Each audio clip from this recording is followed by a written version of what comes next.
తునిలో ఈ నెల 10న టీడీపీ అధినేత చంద్రబాబు పాల్గొనే రా కదలిరా బహిరంగ సభను ఉమ్మడి జిల్లా పరిధిలోని టీడీపీ జనసేన శ్రేణులతో కలిసి విజయవంతం చేయాలని టీడీపీ పోలిట్ బ్యూరో సభ్యులు యనమల రామకృష్ణుడు, నిమ్మకాయల చినరాజప్ప పిలుపునిచ్చారు. కాకినాడలోని జిల్లా టీడీపీ కార్యాలయంలో ముఖ్య నాయకులతో జిల్లా టీడీపీ అధ్యక్షులు జ్యోతుల నవీన్ కుమార్ అధ్యక్షతన జరిగిన సమావేశంలో వారు మాట్లాడారు. సభకు 1,00,000 మంది తక్కువ కాకుండా జనం హాజరయ్యేలా చూడాలని అన్నారు. పార్టీ జిల్లా పరిశీలకుడు మాజీ మంత్రి బండారు సత్యనారాయణమూర్తి హాజరయ్యారు. తెలుగు మహిళా రాష్ట్ర అధ్యక్షురాలు వంగలపూడి అనిత, జనసేన పీఏసీ సభ్యులు పంతం నానాజీ, మాజీ మంత్రులు గొల్లపల్లి సూర్యారావు, చిక్కల రామచంద్రరావు, శాసన మండలి మాజీ ఉపాధ్యక్షులు రెడ్డి సుబ్రహ్మణ్యం, మాజీ ఎమ్మెల్యేలు జ్యోతుల నెహ్రూ, వనమాడి కొండబాబు, ఎస్వీఎస్ఎన్ వర్మ, ఆయితాబత్తుల ఆనందరావు, పిల్లి అనంతలక్ష్మి, ప్రత్తిపాడు టీడీపీ నియోజకవర్గ ఇన్ఛార్జ్ వరపుల సత్యప్రభ, నిడదవోలు టీడీపీ నియోజకవర్గ ఇన్ఛార్జ్ బూరుగపల్లి శేషారావు, పెద్దాపురం జనసేన ఇన్ఛార్జ్ తుమ్మల బాబు, ప్రత్తిపాడు జనసేన ఇన్ఛార్జ్ వరపుల తమ్మయ్య బాబు తదితరులు పాల్గొన్నారు. తెలుగుదేశం పార్టీకి మరొక బహిరంగ సమావేశం చరిత్రలో నిలిచిపోయే విధంగా తునిలో నిర్ణయించాం. రేపటి ప్రాంత ప్రాంగణం కూడా నేను రాజప్ప గారు మేము దీనికి కమిటీ కూడా వేసుకున్నాం. మీటింగ్ సక్సెస్ చేయడం కోసం నేను దీనికి కన్వీనర్గా ఉన్నా. నాతో పాటు రవి గారు మా పార్లమెంటరీ ఈ జోనల్ ఇన్ఛార్జ్ ఉంటారు. అదే రకంగా మాతో సహకరించి మేమంతా కలిసికట్టుగా జిల్లా అధ్యక్షులు నవీన్ గారు, పోలిట్ బ్యూరో సభ్యులు పెద్దలు రాజప్ప గారు, అలాగే మహాసేన రాజేష్ గారు, జనసేన నుంచి పెద్దలు మా నానాజీ గారు, మా అధిరంగా మన మౌలి గారు, అలాగే మీసాల రాజు గారు, తానా సతీష్ గారు, మేమంతా కూర్చొని రేపు అక్కడి నుంచి ఆ మీటింగ్ని, ఆ ఏర్పాట్లు, ఆ డయాసు, అక్కడ ఎలా ఏర్పాటు వాళ్ళకి వచ్చే వసతులు అన్ని రకాలుగా మేము కమిటీలుగా మార్చుకొని ఈ సమావేశాన్ని విజయవంతం చేయాలని చెప్పి అందరితో మాట్లాడడం. కొన్ని పనులు వ్యవసాయ పనులు ఉన్నప్పుడు కూడా మా నాయకులు ఇది విజయవంతం చేయాలని దృఢదీక్షతో ఉన్నారు. తెలుగుదేశం పార్టీ చాలా ధన్యవాదాలు తెలియజేస్తా ఉన్నాను. దానికి పూర్తిగా జనసేన పార్టీ నుంచి పూర్తి సహకారం ఉంటుందని చెప్పి మా నాయకులు పవన్ కళ్యాణ్ గారు ఎప్పుడో మాకు ఆదేశాలు ఇవ్వడం జరిగింది.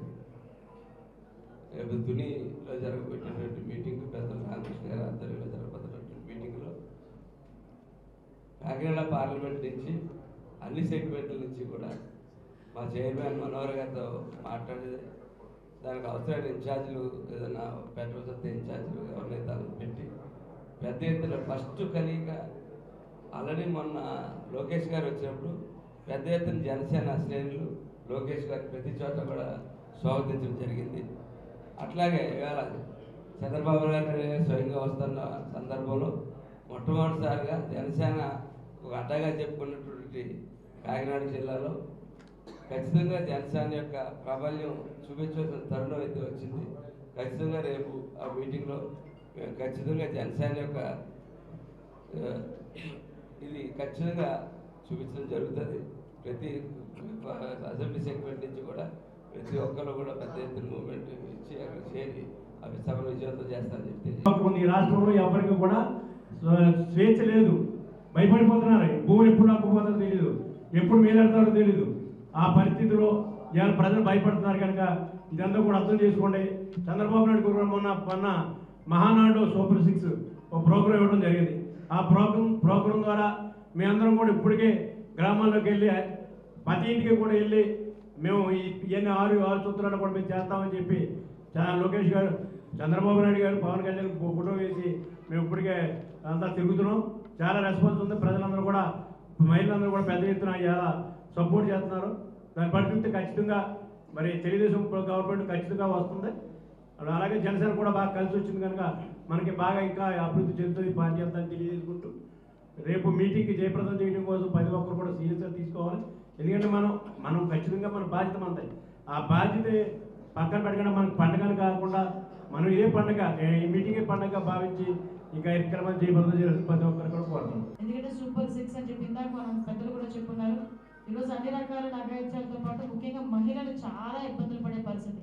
మహిళలు ఎంత ఇబ్బందులు పడుతున్నారంటే రోడ్డు మీద నుంచి బయటకు రావాలన్నా, ఇంట్లో ఉండాలన్నా కూడా రక్షణ లేని పరిస్థితుల్లో ఎవడు ఎప్పుడు వచ్చి ఏ కత్తి పెట్టి పొడుస్తాడా, ఏ చిన్నపిల్లలు మానభంగం చేస్తారా, హత్యలు చేస్తారా, లేకపోతే దాడులు చేస్తారా, ఈ రకంగా భయపడే పరిస్థితి. దీనికి ఎగ్జాంపుల్ ఏంటంటే ఈ 4.5 సంవత్సరాల కాలంలో సుమారుగా 30,000 మందికి పైగా ఆడపిల్లలు కనిపించట్లేదు. ఈ 4.5 సంవత్సరాల కాలంలో 1,89,000 కేసులు నమోదైనవి. నమోదు కాని కేసులు ఇంకెన్ని ఉన్నాయో ఒకసారి మనందరం కూడా ఆలోచన చేసుకోవాలి. అదేవిధంగా నిత్యావసర వస్తువుల ధరలు పెరిగిపోయి పిల్లలకి ఉద్యోగాలు లేక తల్లిదండ్రులు నిజంగా అల్లాడిపోయే పరిస్థితి ఉంది. వీటన్నిటికీ ఊరట ఒకటే, చంద్రబాబు నాయుడు గారు, పవన్ కళ్యాణ్ గారు ఈరోజు అడ్మినిస్ట్రేషన్లోకి రావడం, అధికారంలోకి రావడం అనేది ఈరోజు మనకి కంపల్సరీ అయింది.